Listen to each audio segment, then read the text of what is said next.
Then his eyes grew large. He said, "I thought you looked familiar. You're Sergeant Payne, right? Homicide." Harkness glanced at the bloodstain. He said, "And that's where you took the bullet from that fucking heroin dealer you chased down, right?" Payne raised his eyebrows and nodded. "Guilty," he said. "And a word to the wise. Try not to stand near me. I tend to attract bullets." Simpson chuckled. "Jesus, and you're already back on the job?" Harkness asked. "How you doing?"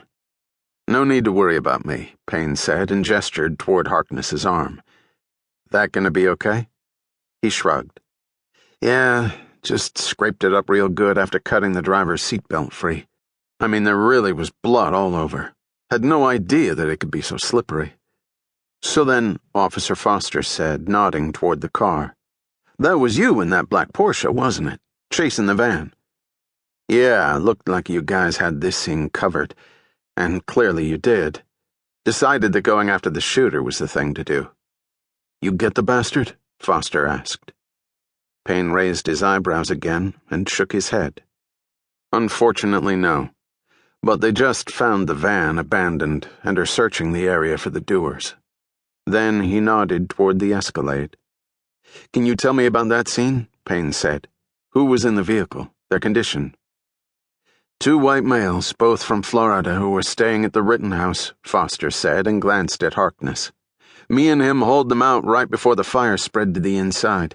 Didn't get much info before the EMTs went to work on them." Harkness pulled a small spiral notepad from his shirt pocket. He flipped pages, read his notes, then looked at Payne. "Driver's a guy from West Palm Beach named Kenneth Benson, 32 years old," he said. "He was unconscious, shot up real good. That's where all the blood came from. The EMTs working on him said he took multiple hits to the upper body, with one to the neck. Said it looked like with buckshot." Payne nodded. "That's what it looked like back at the scene of the shooting. Buckshot," he said. "How about the passenger?" "The passenger," Harkness went on, "is a 35-year-old named John Austin. He's somehow missed getting hit. Suffered some cuts from glass, was pretty badly banged up, but that was it. Call it a miracle or something. He got transported to Hahnemann first." The wail of the siren from the ambulance that just left the scene could be heard as it headed up 18th Street, and he added, "The driver got put in that meat wagon. The paramedics said they'll probably pronounce him at Hahnemann's." "That makes this job yours, right?" Foster said. "I mean, Homicide's." "That's what's known in the unit as job security," Payne said, triggering another chuckle from the EMT. Then he added, "If it was single-aught buckshot, each round has 9 pellets, and each of those lead balls is the size of a .32 caliber bullet. And I saw the shooter get off 2 rounds. How the hell did the passenger manage to not get shot?" Foster shrugged. "Just damn lucky, all I can figure. Except for getting banged up. Didn't have his seatbelt on and got thrown around the back of the vehicle." Payne just looked at him. "No seatbelt?" he then said. "Maybe that's it. He got lucky and saw the shotgun before the first round went off. Or got even luckier when it did, ducking down on the floorboard and using the engine block for cover." Foster and Harkness exchanged glances. "I just figured he'd left his seatbelt off," Foster said, nodding thoughtfully. "Hiding behind the firewall makes sense." "Their friend," Harkness said. "She showed up right after we dragged the 2 out of the vehicle. Said she'd run down from the Rittenhouse. That's how I found out they were all staying there."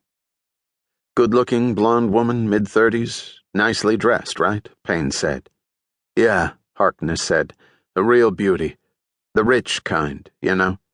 Wasn't happy she couldn't ride along in the ambulance.